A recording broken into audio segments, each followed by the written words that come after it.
Hi, welcome to the Spiritual Alchemy Energy Transfigurations, the podcast. Tonight, my guest is psychic, author, and artist Joseph Martin. That's me. I'm glad to be here. Awesome. I'm a healer myself, so I've been to quite a few shows, and I came across Joseph, and I've had a few readings with him, and he's been doing this for over 30 years now. Yes, over 30 now. So when did you know you were a psychic? Well, when I was young, I had psychic experiences, but I didn't want them. My grandmother was really the psychic one. She was a psychic healer, more of a healer, and she would just know things. And so that was like her thing. I wanted to go outside and play and make mud pies and climb a tree and all of that. So I was like, that's hers. That's not me. But I did have a number of experiences. It wasn't until I was 23, actually, that I had an experience that I couldn't deny happened that saved my life. And that changed the course of that part of my life forever after that. Okay. Did you suppress your gifts? I think it was not like push them down, but more like just try to ignore them. They felt more annoying than anything. I would feel nervous or anxious or uncomfortable, and I would have no idea why. And it was because I'm a runaway empath. And so I was picking up everyone else's junk and thinking it was me. And so I didn't want that. So I tended to be more alone, more away from people, more artistic, more cerebral, because being around emotional gatherings was way too much energy for me. So after that, you had to go and decompress by yourself for a while, huh? Yes, one time I was at a party, and it was a friend's house, and I wasn't drinking or anything. I was just there, actually having diet soda at the time. I don't do that anymore, diet soda, but I was having diet soda, and immediately I got depressed. I was so depressed. It felt like someone took this heavy, wet blanket and threw it on me. And I said to my friend, I have to lay down. He goes, well, come to my room, lay down. And I'm laying there in bed, and I'm going, I am so depressed. I'm like feeling suicidal. And this makes no sense. I'm here at a party. So I called a friend of mine who's a really great psychic, Clarice Connor, because I was a mess, right? And I said, Clarice, can you look at this for me? I've been hit. And she goes, follow the cable back to the person. Who do you see? And I said, I'm following the cable back to work, but I'm having trouble placing a face. And she said, it's a woman. It's your supervisor. She's suicidal. Oh. And I just went, okay. She goes, now break the connection. So I broke the connection, drank water, came back up. The next morning I went to work and found out that at 3 a.m. she was taken to the hospital for attempted suicide. Oh, I'm so sorry. At the party, she must have been feeling those feelings and thought of me and then connected energetically. And I picked it up just like that. Wow. I know I'm an empath. Not that strong, though. That's like scary. How did you start doing shows and fairs? It was a dare. Being Italian and a Leo, I can sometimes say things just because I can say them, And so back then I said, yeah, I think I'd like to do a show. And my master teacher at the time, Judy Garcia, she said, great. There's a big show coming up, a Whole Life Expo at the time. Now it's New Living Expo. But Whole Life Expo, why don't you do that show? And I was like, people will see me there. People will see me. Oh my God, it's like coming out of the psychic closet. And I don't know if you ever remember Joseph Smith, and he had all the crystals and huge crystal booth. He has a place out in Marin, tons of crystals. He said, Joseph, if you want to do the show, I'll sell you a piece. I have like 5 booths in a row that I'm taking for my huge crystal show. He goes, I'll give you a piece at the end if you want it. So I went, I'm going to do it. And that was my very first show, Whole Life Expo at the time. in San Francisco at the concourse. Oh, wow. And what year? Oh my God. That is like 30 years ago. Wow. Awesome stories. When did you start using the cards? Well, I knew something was happening with me, and I was desperate to figure it out. I was in Chico, California, on East Avenue in Chico, and there's a McDonald's on one side of the street and a gas station on the other, and there's a light with a green arrow. When the arrow turns green, then you turn at the gas station. And as I'm sitting there, the arrow turns green, and I heard a voice in my car, not in my head, and that was the difference. Right. It was like someone sitting next to me, and the voice came into my ear, and it said, "He doesn't see you." So I look up, and approaching the intersection is a fully loaded lumber truck, not with cut lumber, but with the big logs. Right. And I froze. Well, the cars behind me are like, ha, ha, ha, move it. It's right. I'm like, I'm not moving. The truck ran the intersection. Oh, wow. Had I had started the turn, it would have hit me. Of course, the truck goes through. The truck driver was looking at me the whole time it went through the intersection. He probably was just so thankful I didn't turn. I turned into the gas station, and in my car, it was filled with love energy beyond anything on this earth plane, beyond anything I've experienced before or after. Wow. I feel like I touched like just the edge of heaven, just a tiny bit. And that tiny bit was overwhelmingly love energy. And then after that, I started seeing auras. I started seeing spirits. My readings took off in accuracy. I thought, okay, I had an aneurysm. That's what's happened. I'm nuts now. I went to the doctor. The doctor said I was okay. And so I started looking at a spiritual path at that point. And so one of my teachers, Ken and Mary Brown in Chico, California, and then Clarice Connor, who was a very good friend, and also I consider her a teacher also. She goes, "You got to start doing something. What do you like?" And I said, "Well, I like tarot because they're pretty pictures." And she said, "Well, then good. I'm going to give you a deck. Let's get you moving." And that's how I started opening up psychically and using the cards as my vehicle. Wow. And so you do have at least one. I don't know how many decks of cards you have out there, but they're international now, right? Oh my gosh. And I just put on Facebook recently. My book and deck is now in 5 countries in 6 different languages. Awesome. I think that's right. It's hard to remember anymore, but it's a lot. And Belgium is a new one. We just got that. So yeah, totally. Who would have thought? Right.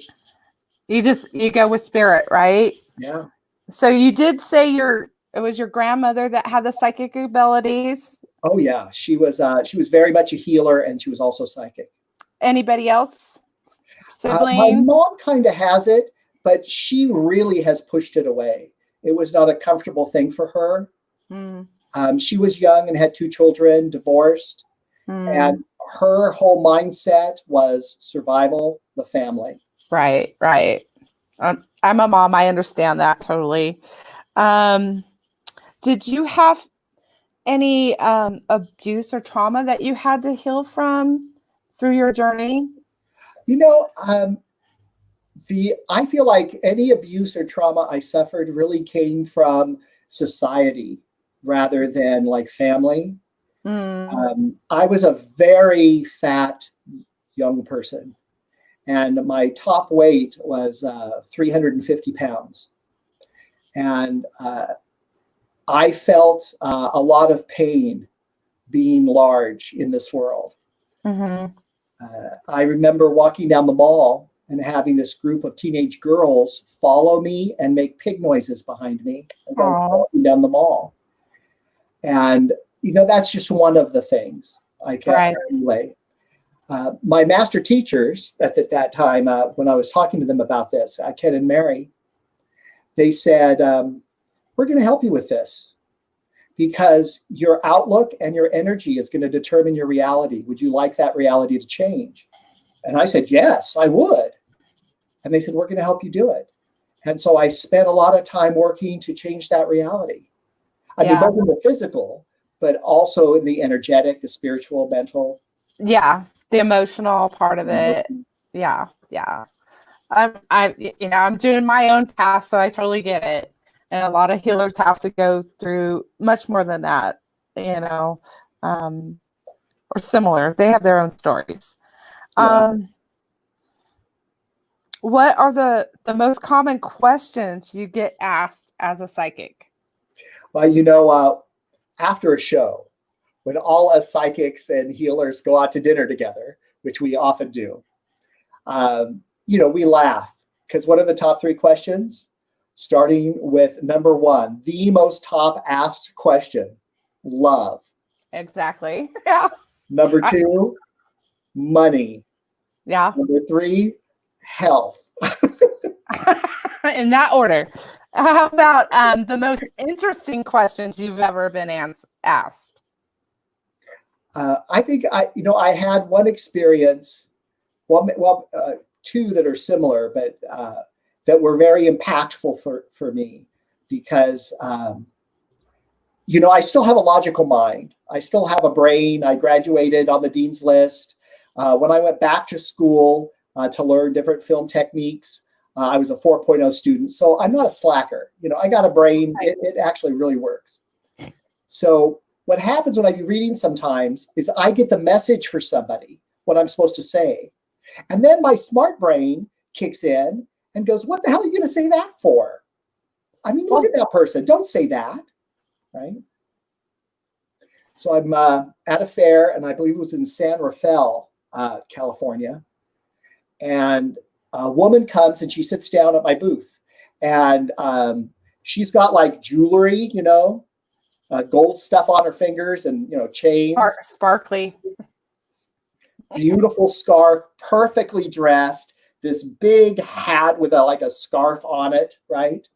And she sits down and she says, okay, I would like to ask about my health. I said, okay, God, you look gorgeous. Okay, great. Let's see. And I get, without equivocation, she is going to die within 6 months. Oh, crap. And so I look up at her, and in my head, I'm going, I'm not going to say that. Holy fudge. But, I have to do my job. They're giving me this message for a reason. Right. So I said to her, if you haven't been to see a doctor, I would like you to make an appointment and see a doctor right away. She goes, no, I've been to see a doctor. I said, okay. Whatever the doctor said, it's most likely worse than maybe he said. She said, no, he said it was pretty bad. Oh. I said, okay. I get you have about 4 to 6 months if things are going the way they're going at this moment. And she goes, oh, thank God. He gave me 3 months. Maybe I'll get a little extra time. Oh, wow. And, my heart's doing this the whole time. Right. Because it's hard to phrase. I mean, you're given a message to give somebody, and sometimes spirit will fight you to say it a certain way, and it has to come out that way for the person to understand it the way it's said, or they can comprehend it and perceive it. You know what I'm saying? Absolutely. Thank God I've never had to tell anybody they're going to die. Oh, God, please don't do that to me. Well, in 30 years, I've had to do it 6 times. Oh, wow. But I mean, that can sound a little grim. But on the flip side of that, I was at the UFO conference in San Jose, California, and reading for this lovely young woman. And so we're doing the reading. It's great and it's fun, and she's fantastic. And the UFO people are wonderful people. She stands up to leave the booth. I get a sharp pain, in my side. It's like, ah! And I know by this time in my life experience, I know it's not me. I know it's a message for her. So I pointed to that spot on her body and I said, okay, I'm probably wrong. I'm just a crazy psychic guy. But right there, I'm feeling a big, huge pain. And the minute I got it out of my mouth, my pain disappeared. Yeah. Yeah. Yeah. And so she says, okay, you're scaring me. I go, I don't mean to, just do it. Just get checked and then come back and tell me how wrong I was. A year later, she comes back and she says, Joseph, thank you. Oh my God, I had a tumor there. And the doctor was able to remove it safely. And I wanted to come back again to the UFO show. She had traveled from another state for the show. She was, I came back again this year just to tell you thank you. And thank you for saving my life. And, I didn't know I was going to save her life or that's what I was doing. I didn't even know where she was from. All I knew is that was the message I was supposed to give her. Right. That's how spirit works, right? So you had some things you would like to speak about. So I'm going to allow you. Oh my gosh. Isn't this the most flippin' crazy time we're in right now? I have made the joke many times. I think I could walk out the door, say good morning to someone, and they hear go to hell. I don't know what's going on, but people are so intensely touchy and fly off the handle and quick to judge. And I'm thinking, okay, I can't be the only one experiencing this. And I don't think I am. You're not. Yeah.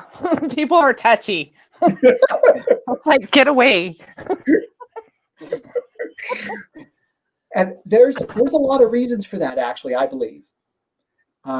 We know that, in our fairly recent past, that line in the sound, 12/20/2012, that magical Mayan date from the Mayan calendar, where, depending on who interprets the Mayan, we're leaving the age of power and we're going into the age of enlightenment, or we're leaving the age of tyranny and we're entering the age of no secrets. It just depends who does the interpretation exactly.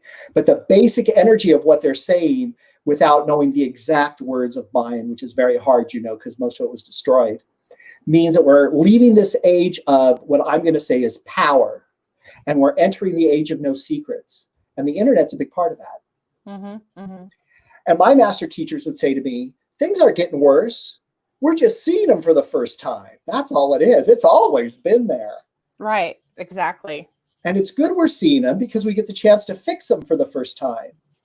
But what happens is our little fool's paradise has been shaken up.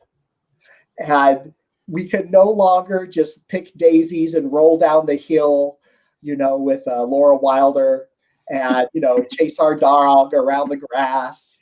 I mean, there's real problems. Yeah. And we're seeing them because there's nobody to hide them anymore.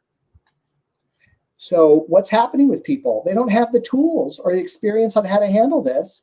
So they're acting like flippin' weirdos. And then people who are already unstable are feeling licensed without consequence to act through their worst behaviors or fears. So they get on Facebook or YouTube or some other media, and their worst qualities come forward because there's absolutely no consequence for them. A matter of fact, some of them admittedly on their own posts say, I like to stir the pot up and then turn off the computer and go to bed. And then look at the next morning and go, ha ha ha, look at all the commotion I caused with that post. I got 900 comments. Uh-huh. I really blew that one up, didn't I? But that isn't the energy that's going to save the planet. That's not going to save us or our soul development. Light workers, for the first time, in my opinion, or maybe for the first time in mass, because of the age of no secrets, the age of information we're in, are being required to not just say the nice, good thing, but light workers are being required to do something in the body. And I go back to the story of the Good Samaritan in the Bible. And, the person's laying in the street starving, and They're in the gutter, their clothes are ripped and dirty. And, the fat little pastor walks by and says, I'll pray for you. I'll pray for you. And keeps walking. And who helps this person in the gutter? The person from the most hated group of people in the Bible, the Samaritans. They were the most hated group. Nobody liked them. They were the worst of the worst. And Jesus said, if you want to be good, you want to be good like this Samaritan. He chose the most hated people as an example. And as light workers, some of us, not us, because you're wonderful, Julie. Oh, thank you, Joseph. But some of those other ones.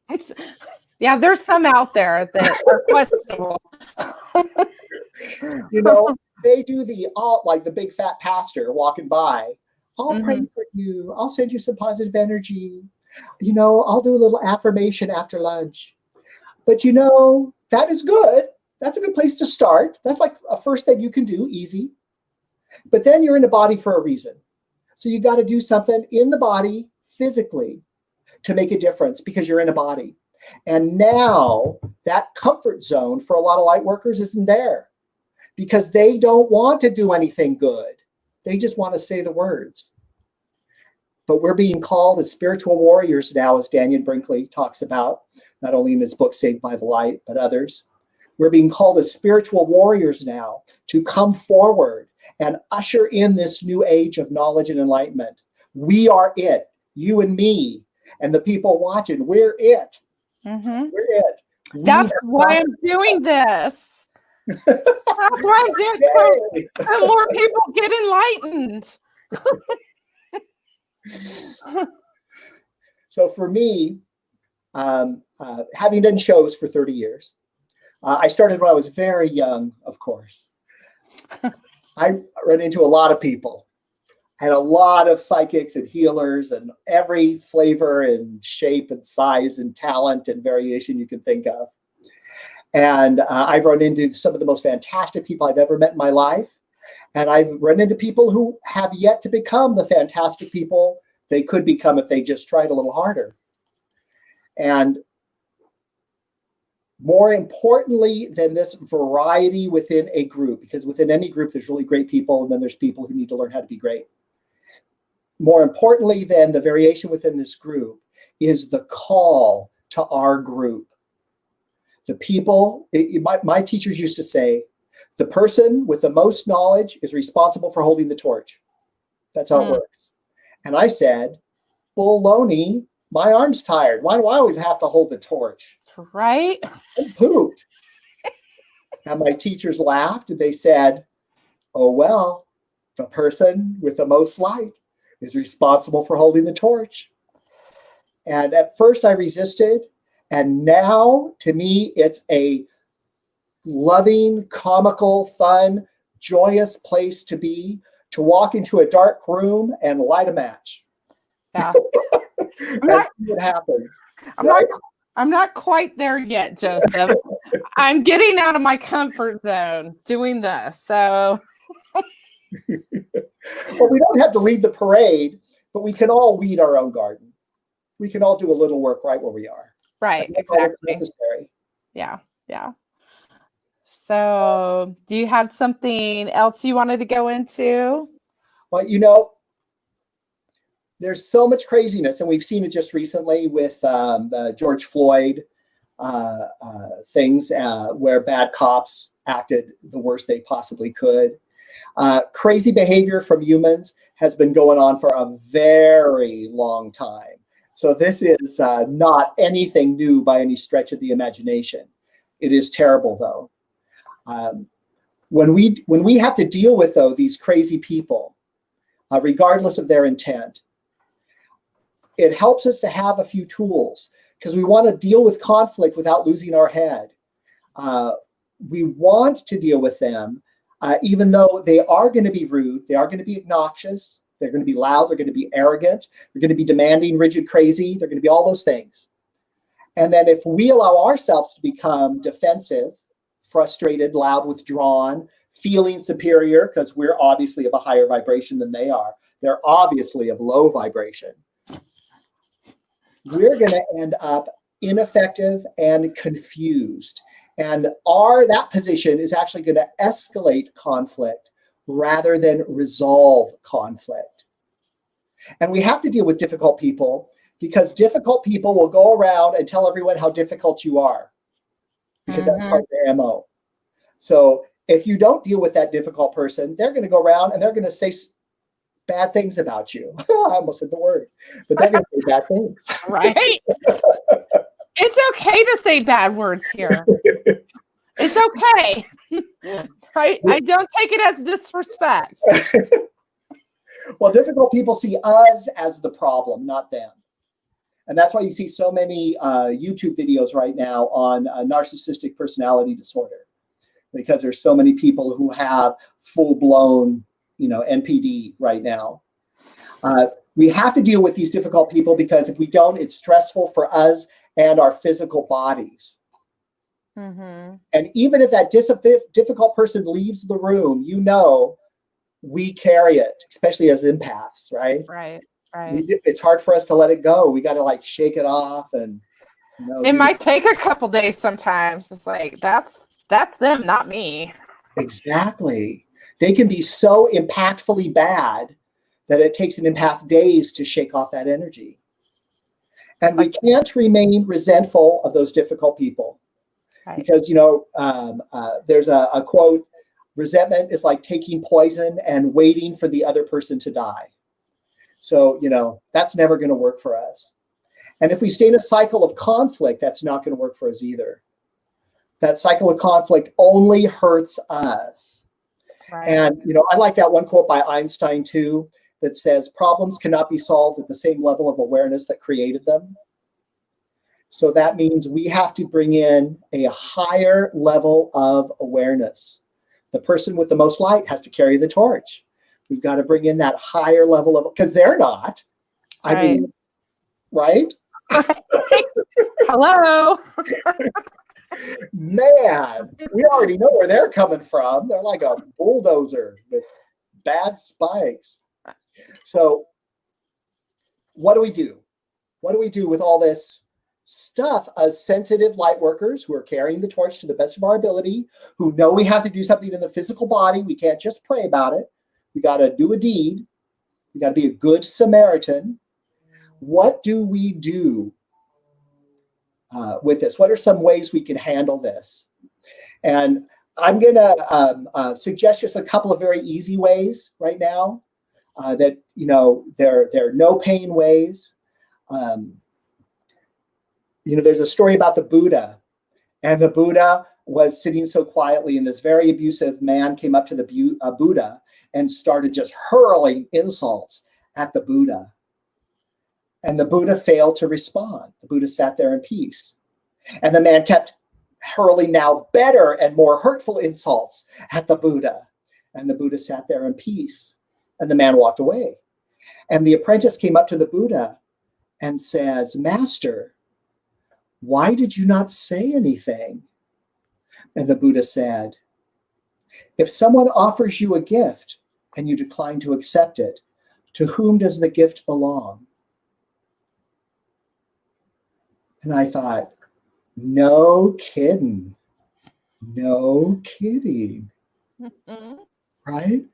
If we can stay calm and centered in the face of that storm, that ocean wave crashing into us, to whom does that gift belong? Who walks away with that? Well, they do. Right. And so an easy way to get started is to be non-reactive. The Buddhists would and I'm using my vernacular, they would say different words, but they would call it like being the participant and the observer at the same time. And so when that man would come at them and hurl these insults, they would say, "Look at me sitting here, hearing all these insults. Look at this man, how angry, how animated he is with all these insults. Wow, look at that. I wonder what happened in his life that is triggering all this for him." That's being the observer and the participant at the same time. Now, of course, that's not going to work for, there isn't one tool that is, the universal wrench for every nut bolt on the planet. Right. But that's a good way to maybe to start. I think in Michael Ruiz's work, the 4 agreements, the one that comes close to that is one of his agreements. I think it's number 2, and it's don't take things personally. And so we hear it, and it feels personal because it's directed at us, but we don't take it personal. Right. And this is how my master teachers told me to do that in an easy way. They said, first, you always ask the question, is it true? So if they say, and I'm really making this basic here, but if they say, did you break the dish? And you broke the dish. If it's true, you say, I broke the dish. Very simple. Right. But let's say it's not true, because most attacks, especially on empaths, really isn't true. It's more about energy than it is about circumstance. So let's say it isn't true. My teachers would give me examples to easily remember so then I could apply it into the difficult situation. So you can see here on this video, I'm wearing a black shirt. Mm-hmm. Now let's say someone comes up to me and says, Joseph, that shirt is red. That's the reddest shirt I've ever seen. How dare you wear a red shirt? You're a red shirt wearer. I can't believe you would wear a red shirt. You should take that shirt off right now. Only scummy people wear red shirts. And so you look at yourself and you say, is it true? Am I wearing a red shirt? No. Oh, well, then it doesn't matter. It's not true. Right. And we see a lot of this going on social media, right? My teachers would say, after you have the realization from being the observer and the participant at the same moment, and, if it's true, you admit it. That's always true. But if it's not true, and you go, well, I'm not wearing a red shirt. You can always restate reality in a way to bring a connection to the person who has a lot of pain, right? The person who's hurling the insult. And so you could say, tell me, why do you see me as having a red shirt on? I'd really like to know. I want to hear what you have to say. Find out their reasoning. Right. Or you could say, honestly, I really don't have a red shirt, but I guess in the right lighting, this could look a little red, right? Some sort of bridge agreement to get them to open up. Right. And then at that point, they're asking questions of themselves. Yes.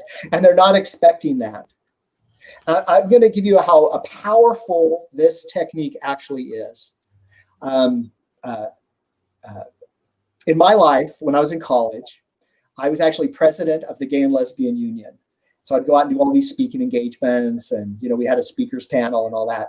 And my phone number had been given out so that people who were needing help had someplace to call, and then I could direct them, either help them or connect them up or whatever. But you know what happens with that? That number gets out in the world, and everybody gets it. The people who need it and the people who want to kill you also get your phone number. Yeah. And so for over 3 years, I would come home, and every week there would be death threats on my phone for me, waiting for me when I got home. And I'd be home watching TV, Star Trek, The Next Generation, which I loved. And, right? That's a good one. And this person on the other end of the phone would just start, you blankety blank person, blankety person who blankety blanks, all that. Derogatory. But I had the best teachers, Ken and Mary Brown, wonderful people. They had helped me understand what the motivation was, what the energy was, and what my role was in that situation. So I would say, I hear you. What else do you want to say? I hear you. What else do you want to say? You sound really angry. Tell me where that anger is coming from. Has someone hurt you? Has someone gay or lesbian hurt you? Have they hurt someone in your family? I really want to understand why you're upset. And I'll tell you the honest to God truth.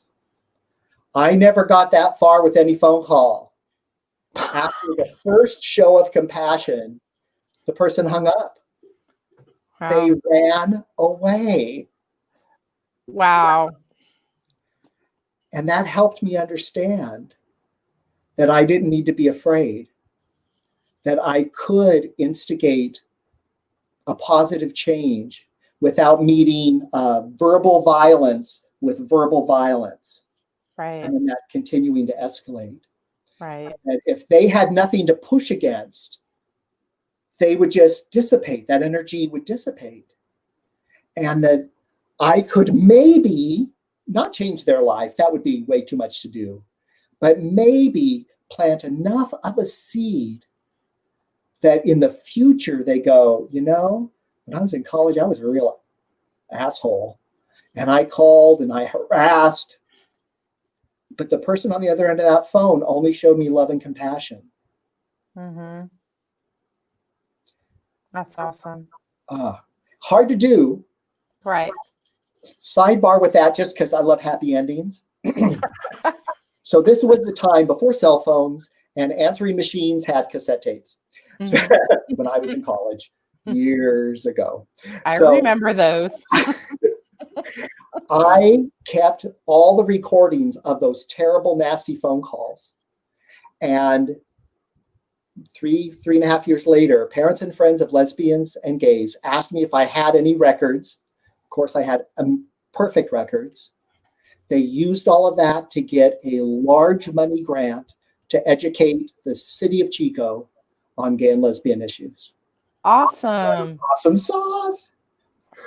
Something terrible, and you turned into something so wonderful. That's the challenge now of all of us light workers, is to do that. But we have to do something. We can't just pray about it. We can't sit and cry about what's going on in the world. Like I've seen quite a few people do. Sorry, but or get angry.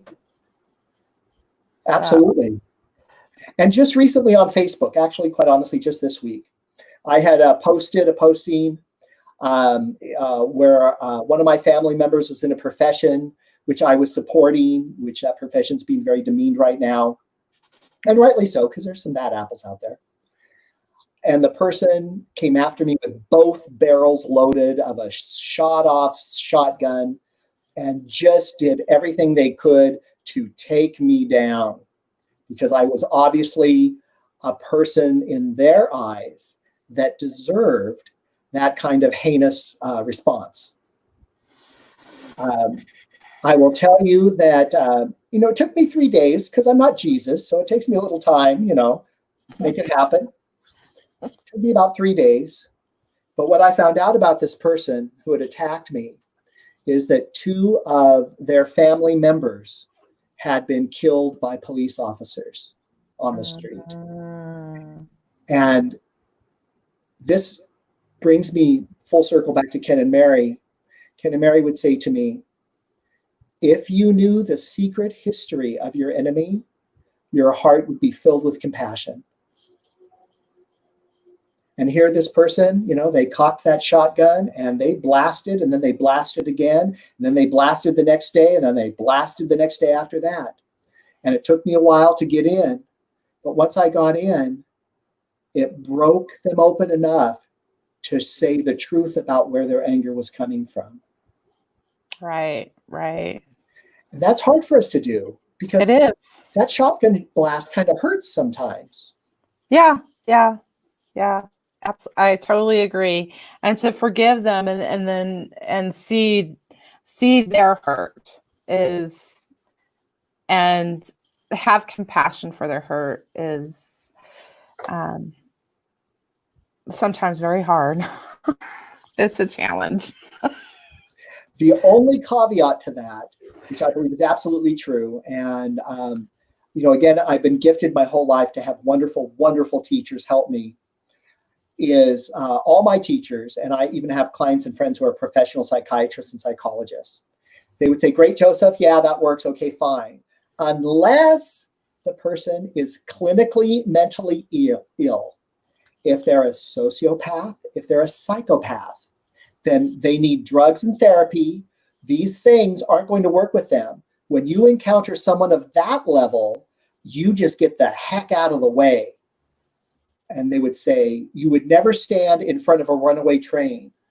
And if someone is actually clinically mentally ill, you have to step away, because what they need is going to be beyond your ability to give. Right. Yeah, absolutely. Was there another topic that you want to discuss? Well, doing the readings, I've had people say, oh, you're a card reader. And it's like, no, I'm not a card reader. I'm actually a psychic who uses the cards as a way to verify the messages they show inside my head and I feel inside my body. And then they say, well, do you need the cards? It's like, no, I don't need the cards. But I will say this, it took me 2.5 years to do all the artwork, to do the 80 plus designs for the deck. I love my deck. I love the artwork I created. Can you show us some of the, because I see you have them right there. Well, this is a very innovative deck. When it came out and was published at the International New Age Trade Show in Denver, Colorado, it won Best New Age Interactive Product of the Year. And then the Coalition of Visionary Resources gave me the Visionary Award of Excellence for creating it because it's so innovative. Congratulations. What an achievement. Is one of the cards that is part of that innovation. It's called the Multiverse. And you did all this artwork. Yes. It's fabulous. That's awesome. I did actually 96 cards, but 80 cards made it in the deck.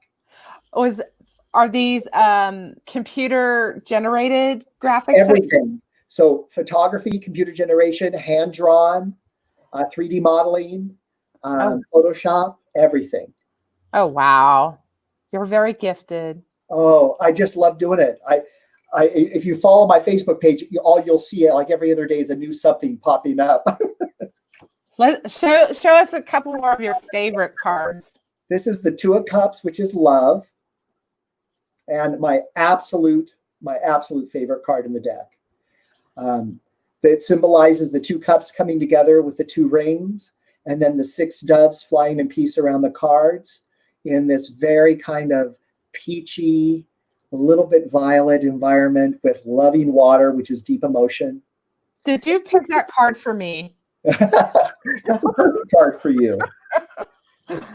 My Lover's card is also very innovative for the tarot because it contains every sexual or romantic orientation on the card. Huh. It's not just boy girl. It's kind of hard to see it. Yes, it'll be hard to see. And the detail in this card is a little obscured because the two figures are very androgynous and there's some smoke going on. But that was for a reason, The very first card, one of the other cards in the deck that you'll notice it's like blank. Yeah. My deck has a blank card, very much like a blank ruin. Huh. Interesting. Depending on how it actually comes up in the deck, depends on its actual meaning. My this card here, which is the Hanged Man, actually has a lot of little hidden gems in that card. One of it is the face on the Hanged Man is readable upside down or reversed. It's designed in such a way that it's still a face upside down or reversed, face up. Kind of like a playing deck, a regular deck of cards, sort of, when you've got like the king and queen and, the face cards. Well, absolutely. And one of the things that makes this deck such a novel addition and why I approached it this way, if I was going to show you my first card ever I designed, but I can't find it quick enough. In the old days for tarot, well, first let's say it this way. If you imagine the tarot as having been designed fresh at a certain date, right? The cards. And so when they were designed, there were people in armor. There were knights and pages and kings and queens. Right. So they took the archetypes of the time they were living in, and they made this card system. Right? Mm-hmm. Now, if the tarot was invented today, we would have a card called rock star. We'd have a card called politician. We'd have a card called president. Why don't you do this card deck? Right? So in my deck, I approached it from the idea, if I designed this today, but keeping all the Carl Jungian psychological archetypes in the deck, how would I make those alterations? And the biggest change, which I'm still in love with, and I think it's a little ahead of its time, but time will catch up to it. The old decks all go king, queen, knight, page. And I thought, we don't got king, queen, knight, page no more. But what you do have is family. And we're entering the feminine Aquarian age. So in my deck, it goes mother, father, daughter, son. And it leads with the feminine. Ah. Yes. Very different. Yeah. That's fabulous. Now, when it first came out, there were some people who didn't like that. They thought that was a little too much change. And I have a UFO in my deck too, right? There's no UFO in classical tarot. But I have a UFO in my deck because we're going to see that. There's Multiverse card. We already saw through CERN and the Large Hadron Collider that they're saying we live in a parallel dimensional universe based on consciousness. And it's about 2 years ago now, they said, the CERN said, we're going to punch a very small hole into a parallel universe and send a very small message. And they did it. So my deck incorporates these concepts that are true and important for us to move into the Aquarian age with. Awesome. Yeah, it's like our current history versus the original history of the deck. Oh, sure. Now, Carl Jung, the great psychiatrist, he said that when he wrote a treatise on the tarot, he said that the classical archetypes in tarot are important because they represent all the variants of human condition. And so I wanted to keep that because I thought that was super important. Right. But I wanted to get rid of the antiquated associations. Right. So like in my deck, instead of coins, which tend to be representative of money and commerce, mine is stones because my belief and interpretation of that is it means things of the earth, things you have to do to live. And so, money's part of that, sure, and there's those kind of archetypes in there. But in my deck, it's rocks. So you get the ace of stones, not the ace of pentacles. Of the earth. Okay. I'm not a card reader, really. So, but other people will be. So that's interesting, of the earth, because food and whatnot, our survival is dependent on the earth. And I'll show you this one too, because I was just able to find it quickly. This is the very first card I designed, which was a challenge by author Nancy Matz. She wrote the book Between Two Worlds. And I met her and we talked, and she goes, I challenge you, Joseph, to design a tarot card in the next 2 weeks. And I thought, I can design a tarot card in the next 2 weeks. I'm not doing a whole deck. That's too much work. But I'll do one card and prove you that I can do it. So I did it. And this was the card. This is the Ace of Stones. That's fantastic. That's beautiful. Now, once I did this card, I took it to shows over the course of 4 weeks, and I showed it to associates. And everyone said, Joseph, you have to do the whole deck. You have to. And then I went, oh, man. What did I get myself into? 2.5 years of doing the artwork. Oh, wow. Yeah. So when did the writing come?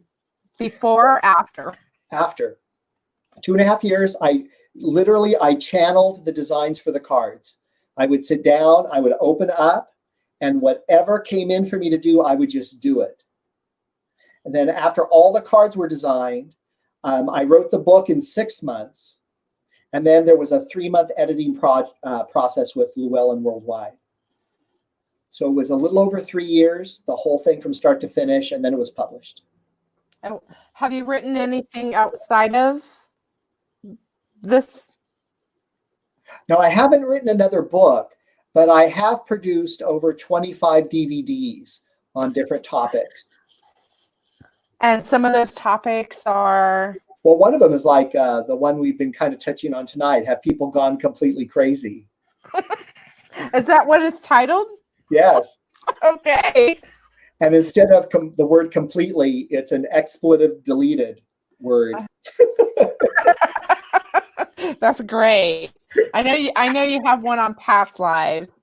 I haven't seen any of your DVDs that led me to get a past life reading from you. So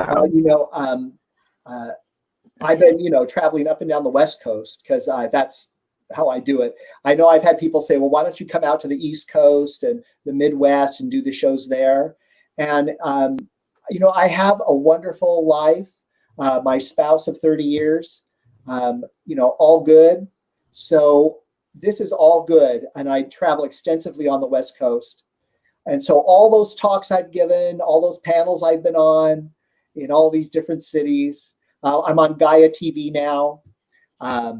Awesome. Congratulations. That's a big one. Yes, I don't have a series, but I have a episode that's on there. And lots of different topics. I think I've been a little chicken to start writing a book because I know me. If I commit to do it, then I'm going to do it. You know what I mean? Yeah, I do. I'm a writer too. I'm like in the middle. So. I get it. What are you writing? I'm writing. You don't remember because you do so many readings. The Theory of 8. Oh, wonderful. And there's so much information. You gave me information. I got confirmed from others, validated here, there, and everywhere. So, and I'm still unpacking and getting more information. Oh, great. Yeah. The Theory of 8 is whatever you were doing, experiencing when you were 8 years old is what you should do as an adult. So you would be happy and have abundance doing it. But the caveat is you have to heal from whatever traumas that you carry in order to succeed or prove the theory. But there's a lot of different stuff going in this book. So I just talked about it on a podcast prior to this. So you might check that out at Three Beards Podcast. So do you have anything? Let's plug you. How can people get a hold of you? We can plug me. All right. I didn't mean any puns in that, okay? Of course, anyone watching this, of course, on Facebook or YouTube or the other platforms that this is on, please follow me on Facebook. I always post everything there currently. I am working with Angela Lynn Gibson right now, who's a wonderful psychic herself. And she also is a web designer. And so we're working on my new website, but it is not up yet. So the best way to follow me is Facebook, easy, sneezy, hands down. If you want to see some videos, especially of my old show, Paranormal Insights, go to YouTube, search for Paranormal Insights and or Joseph Ernest Martin. And you'll be able to see some of the old episodes posted there and a couple of the old panels I was on. To call me for a reading, which is always good. And if you text me, even better, because like if I'm in a session, I don't answer the phone. But if you text me, many times I can just text you quickly back so you know that I got it, and then we can connect right after. And so that phone number is 510-387-3328. And I'll say it one more time. 510-387-3328. and give me a call, and we can set up a time for appointment. I tend to do 15-minute sessions or 40-minute sessions. And then if you require longer than 40 minutes, as long as I schedule it in advance, it's not a problem. But I find energetically for me, 15 minutes, of course, not a problem. Oh, I can do that in my sleep. 40 minutes is a good session time. I find people get a lot of value out of that.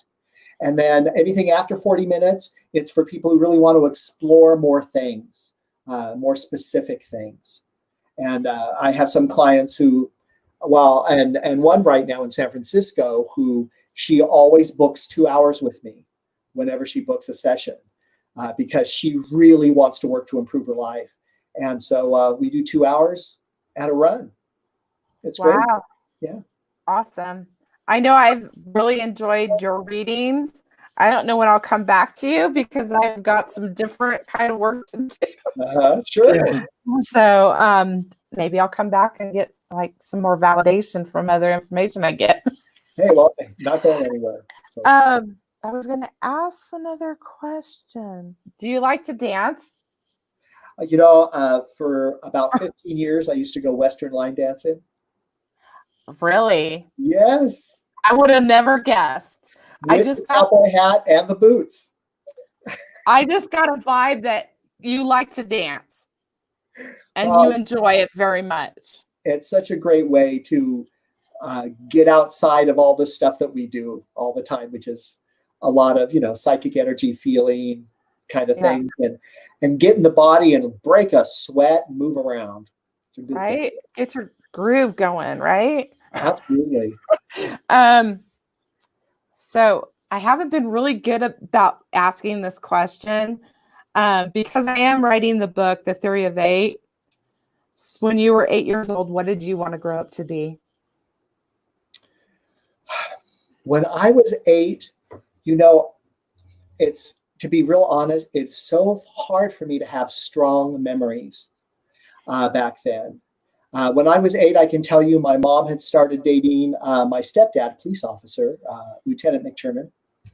And when I was 6, my biological father and mom got divorced, and then he moved to the state of Washington. Mm-hmm. And so that's like 2 years later, my mom had started dating this police guy.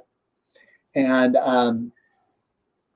all I can remember on my mind was I did love school and art, and I didn't want to get beaten up. That's what I remember. Who does? Oh boy. So I guess I ended up carrying the art with me to this day. Exactly. Well, it's manifested from that time, probably. And it's so common for psychics to be artists and artists to be psychic. Just very, very common. We're like, I call us a bunch of overachievers because we can't just stick with one thing. We have to have our hands in like all different kinds of projects, whether it's like writing or doing art or being part of some sort of movement or, Well, according to Jordan Peterson, there's actual reasons psychologically why that is. He would say that if you look at the false polarization of society that we're in right now, which is like Republican, Democrat, mm-hmm. And I'm oversimplifying, of course, but if you look up Jordan Peterson, you can have volumes of information you can read through if you wish. The kind of condensed, more simplified version is that people who tend to be Republican tend to be people who are good at creating systems and rules, following through on those systems and rules, and then getting up and doing it again the next day. And so you need those people to keep things running. Now, on the flip side, entrepreneurs are people who are highly creative. They flip around from one thing to another. They don't like rules. It's hard for them to be consistent from one day to the other because they're always exploring something new. And so Jordan Peterson would say, and he says it much better than I do, I'm condensing it down, that you actually need both married together. You need those people who are good at keeping the crank turned, and those people inventing the machine that has the crank. Mm-hmm. And together, that makes us incredibly amazing and strong. And so I have recognized early on, I am one of the weird creative people who have trouble focusing and want to go a million directions at the same time. I want to write. I want to do art. I want to sing. I can't sing. I love to sing. I can't sing. All these things, because they bring such joy. But honestly, Julie, that is a sign of someone of a higher vibration. And I'm not saying it like I'm higher than anyone else, because I think the scale's like this. Well, we're all equal. It's just because we have so much energy and we have to direct it into something. Yes. And we're always like going, okay, what's next? Yes. And for me, it's like, ooh, shiny object. Yeah. Shiny object. Totally. Well, Joseph, we're at an hour now, so I want to thank you so much. I would love to have you back another time. Oh, this has been so much fun. I've loved it. Thank you so much. I hope people give you a call at 510-387-3328 for a 15-minute or a 45-minute reading. He's a wonderful psychic. I've had wonderful experiences with him. And thank you again, Joseph. You're so welcome. And we will see you soon. See you soon. Thanks. Thank you, audience, too. Good night.